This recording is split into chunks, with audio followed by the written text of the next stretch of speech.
મારા શોધન વિશે જે કહ્યું એ મારું બોલ્યું જો સાચું પડે તો માતાજીના મંદિરે જઈ શ્રીફળ વધેરી આવજો. અરે પણ નામશેષભાઈ, શોધનના તો લગ્ન થવાના છે. એ વાત જવા દો. બીજું કઈ ફરમાવો. ગંગા જમના મળશે આજે. આ નવી ગુગલી. ગંગા જમના. આ મજાક નથી. ગંગા જમના આજે આમને સામને આવશે. અરે પણ નામશેષભાઈ, આ તો વડોદરા છે, અહીંયા વિશ્વામિત્રી છે. ગંગા જમના ક્યાંથી આવે? समझदार को इशारा काफी और ना समझ को माफी. આવશે બચ્ચે. ગંગા જમના સામ સામે આવશે આજે જ. સમજી ગયો બચ્ચા? આવા ઈશારામાં શું ખબર પડે કોણ ગંગા જમના સામ સામે આવશે? એનાથી અમને શું ફરક પડશે?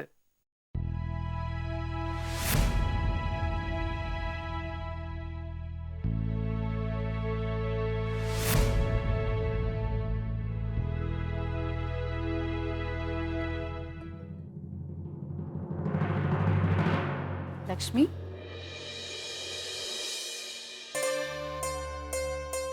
અરે વાહ, આજે તો બહુ જ સરસ લાગો છો.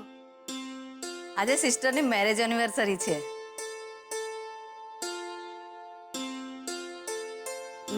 મેં માફ કરજો, મને અંગ્રેજી બોલતા નથી આવડતું.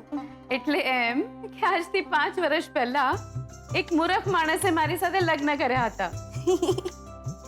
આજે અમારા લગ્નની તિથિ છે, એટલે આજે મંદિરે જઈશ, પૂજા કરીશ, ભગવાનને પ્રાર્થના કરીશ કે મારા પતિને 7 જન્મ સુધી મારા જ પતિ બનાવે.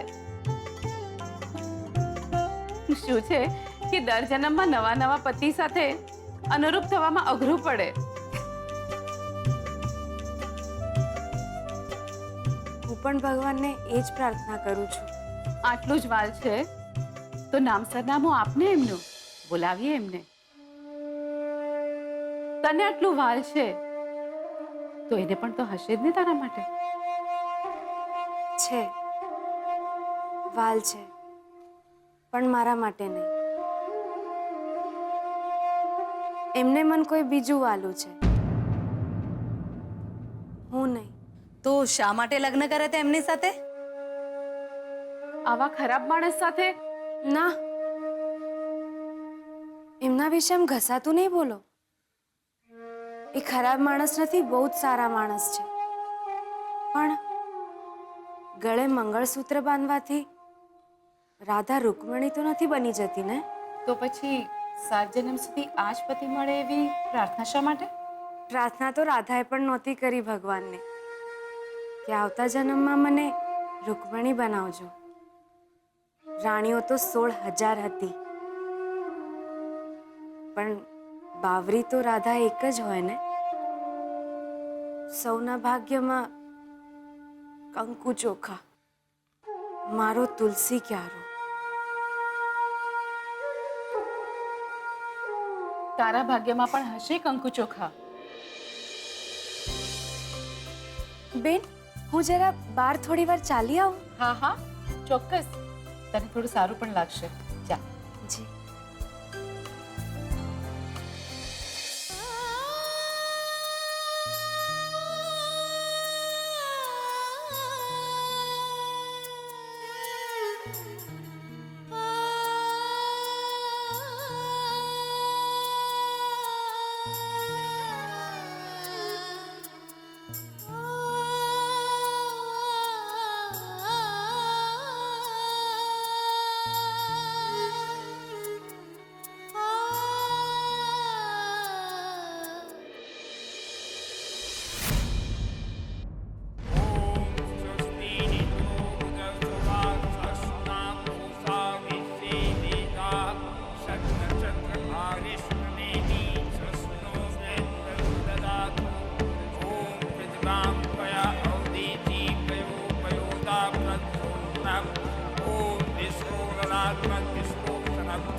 પ્રેમ કરતી હોય ને તો મારી વાત માન.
માફ કરજો, ભૂલથી થઈ ગયું. It's okay. Hi, take care.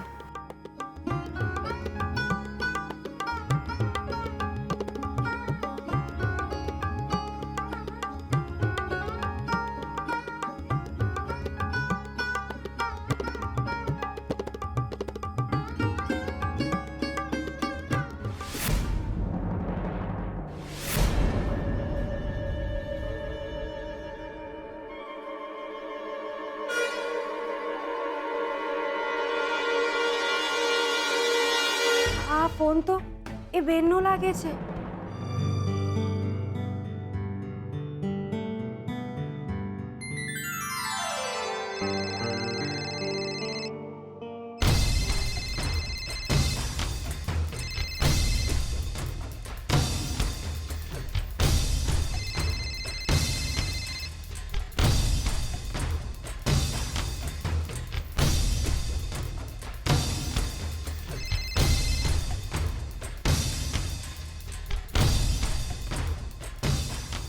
Phone કેમ નથી ઉપાડતી?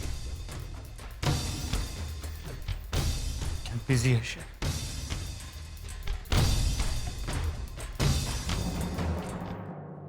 કોંગ્રેચ્યુલેશન્સ. પૈસાદારોની બીમારી થઈ છે તમારા પપ્પાને. શુગર છે. પણ ડોક્ટર, ચિંતા કરવાની જરૂરત નથી. બસ રેગ્યુલર ચેકઅપ કરાવતા રહેજો. અને આ ખાવા પીવામાં ધ્યાન રાખવું પડશે. સાંજ પડે તો એમને કીધું ચાલવા જાય. શું છે ને, બ્લડ પ્રેશર અને શુગર બેઉ કંટ્રોલમાં રહેશે. બાય ધ વે, તમારા પપ્પા કંટ્રોલમાં છે કે નહીં? થોડું લડવું પડે છે, પણ છેવટે તો માની જ જાય છે. પણ બહુ આળસુ છે. હા, એ તો એમનું વજન જોઈને જ લાગે છે. એમને દોડાવો. એક બેસ્ટ આઈડિયા આપું. મમ્મીને કેવો વેલણ લઈને એમની પાછળ ભાગે. ના, એની પણ જરૂર નહીં પડે. મમ્મી ખાલી બૂમ મારશે ને એટલે જ પપ્પા ભાગવા માંડશે. સાચું કહું તો આજની તારીખમાં મારું પણ મોર્નિંગ વોક આવી રીતના જ ચાલે છે. પણ તમારા પપ્પાને કહેજો ચિંતા કરવાની જરૂરત નથી. અને કંઈ પણ કામ હોય તો એક ફોન કરી દે. હા, મને ખબર છે એ ભૂલક્કડ છે, આળસુ છે. Don't worry. તમારી પાસે મારો નંબર છે. હું સેવ કરી લઉં. 1 મિનિટ. મારો ફોન, મારો ફોન. ઇટ્સ ઓકે, હું તમને મારું કાર્ડ આપી દઉં છું. હાલો. Okay, thank you. Thank you. Have a nice day. Thanks.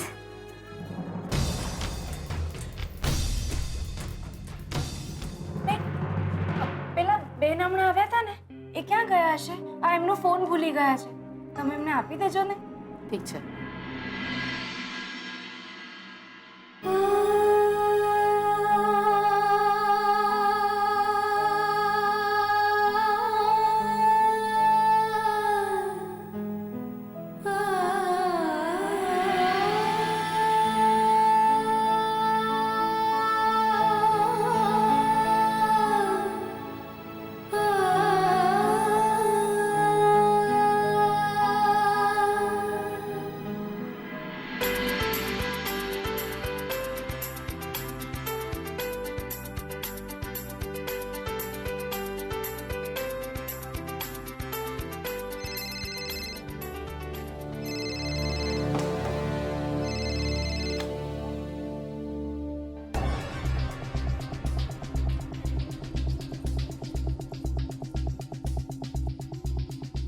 થોડી વારમાં કરું તને ફોન.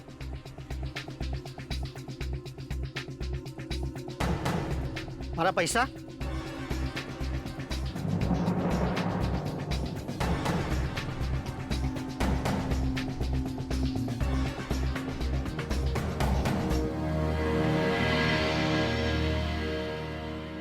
આમાં પાણી હતું. મારા પૈસા પણ પડી ગયા હતા. તમારા માટે પૈસા કિંમતી, પણ અમારા માટે પાણી. અમારે ગામ એક ઘડો ભરવા માટે ક્યારેક તો અમે બે ગામ ચાલતા જઈએ છીએ. એટલે અમારા માટે તો પાણી કિંમતી.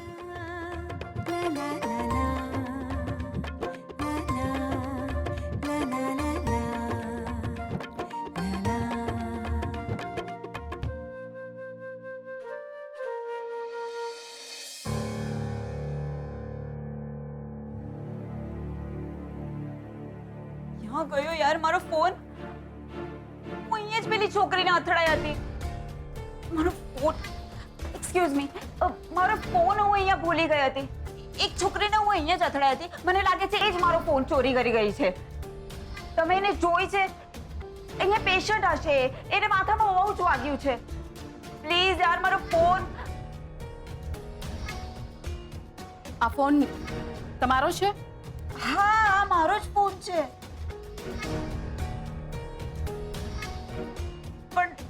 પણ આ ફોન જે છોકરી માટે હમણાં તમે વિચાર કર્યો હતો ને કે તમારો ફોન ચોરી કરીને ગઈ છે, એ છોકરી ફોન આપી ગઈ છે મને.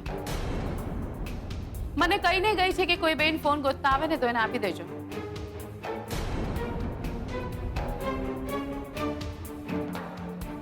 સોરી, હું ખબર નહીં આ ટેન્શનમાં બહુ ખરાબ બોલી ગઈ એના માટે. આમ કોઈને ફોન મળે તો એ તો ચોરી જ કરી લે ને. મને લાગ્યું કે એને ફોન. સોરી. ક્યાં છે એ છોકરી? હું એને મળી શકું? મારે એને થેન્ક યુ કહેવું છે. ઠીક છે, આવો.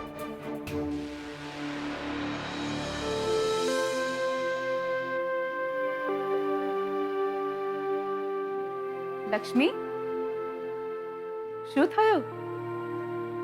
પેલા ડોક્ટરે મને સોય લગાવી. જો, તને મળવા કોણ આવ્યું છે? કોણ? ઓ, તમે? તમારો ફોન તમને મળી ગયો ને?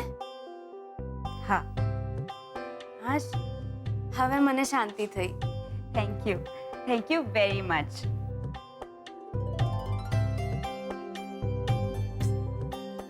મને છે ને અંગ્રેજી નથી સમજાતું. તમે મારો ફોન પાછો આપ્યો ને તો આભાર એમ. અરે એમાં શું, તમારું જે હોય એ તમને જ મળવું જોઈએ. તો પણ થેન્ક યુ. તારું નામ? મારું નામ લક્ષ્મી. અને તમારું? હું શ્રુતિ. ઇન્જેક્શનથી બહુ ડર લાગે છે. મને ડોક્ટરે એટલું જોરથી માર્યું ને. અને તમને ખબર છે, હું જ્યારે નાની હતી ને ત્યારે તો એટલું રડતી હતી. તો મમ્મી પપ્પા હેરાન થઈ જતા હશે. મારે મમ્મી પપ્પા જ નથી. આઈ એમ સોરી. લક્ષ્મી બાજુના ગામથી આવી છે. કોઈ માણસે એના પૈસા અને ઘરેણા બધું જ લૂંટી લીધું. એ માણસે એના માથામાં પણ એને માર્યું અને કઈ વાંધો નથી. એ માણસને પૈસા અને ઘરેણાની જરૂર હશે, એટલા માટે. પાપ કોઈ જાણી જોઈને તો ના જ કરે ને. એ માણસે તારી આ હાલત કરી અરે તું એના માટે સારું બોલે છે. આવી જ છું હું. હું તને ફરીથી જરૂર મળવા આવીશ. અને હા, કોઈ પણ કામ હોય ને તો મને કહેવાનું, ઠીક છે? સારું બેન. અરે હા, તમે જ્યારે ફોન ભૂલી ગયા હતા ને ત્યારે કોઈનો ફોન આવતો હતો.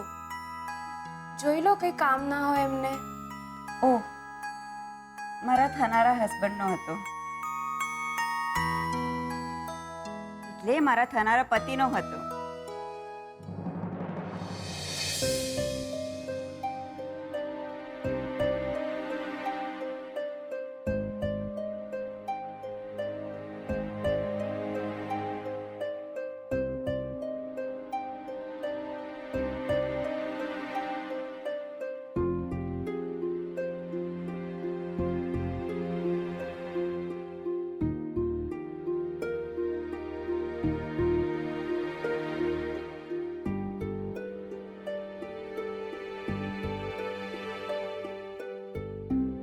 પપ્પાજી, તબિયત તો ઠીક છે ને? હા અંબિકા બહુ, મને એક વાતનો સાફ જવાબ આપશો. કલ્પનાની દીકરી સાથે શોધનના લગ્ન થાય એ સાચે જ તમને પસંદ નથી ને? પપ્પાજી, હા કે નામાં મને જવાબ આપો. શ્રુતિના લગ્ન શોધનની સાથે થાય એમાં તમે ખુશ છો? હા કે ના? શ્રુતિ અને શોધનના લગ્ન માટે અંબિકા વહુની ઈચ્છા કે અનુમતિની જરૂર નથી.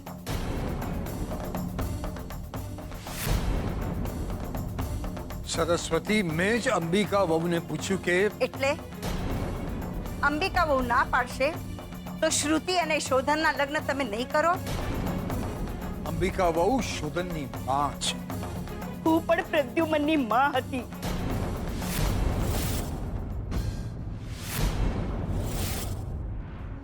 મેં પ્રદ્યુમનના લગ્ન કલ્પના સાથે નક્કી કર્યા હતા કે નહીં? પણ અંબિકા વહુના આવવાથી હું બધાની સામે છૂટી સાબિત થઈ ગઈ. અને હા, માં હતી હું પ્રદ્યુમનની. અંબિકા અને પ્રદ્યુમનના લગ્ન વખતે કોઈએ મને પૂછ્યું કે મારી હા છે કે ના? પણ હું તો તું તો મારી ઉપરવટ થઈને આ ઘરમાં આવી છે. આપણી ઈચ્છાને ઉપરવટ થઈને નહીં, આ પ્રદ્યુમનનો પોતાનો નિર્ણય હતો.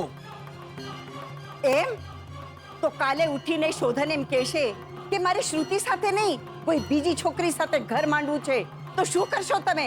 હાથ પર હાથ ધઈને બેસી રહેશો? એક વાત યાદ રાખજો કે શોધનના લગ્ન થશે તો શ્રુતિ સાથે. અને જેને પણ આ સંબંધથી તકલીફ હોય ને ત્યાં ઘર છોડીને જઈ શકે છે.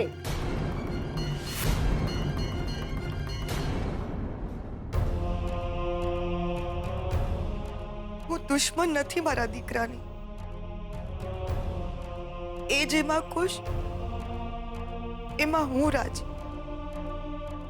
પણ શોધન રાજી નહીં રહે ને તો તારા પ્રતાપે, અરે તારા પગલે તો ઘરમાં કંકાસ આવ્યો.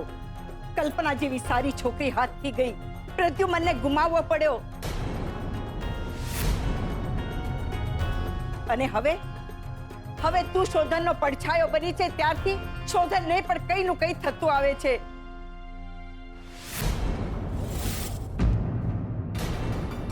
નાગણ જ્યારે બચ્ચાને જન્મ આપે છે ને તો સૌથી પહેલા એ જ ભરકી જાય છે. સરસ્વતી, બસ, ઘરના ઝઘડા તમે ઘરને આંગણે શું કામ લાવો છો? અને એક વાત યાદ રાખજો, શોધનના લગ્ન થશે તો શ્રુતિ સાથે. બીજી કોઈ પણ છોકરીનું નામ આ ઘરમાં આવશે તો મારી ઠાટડીને તમને ખબર પણ આપવા નહીં દઉં.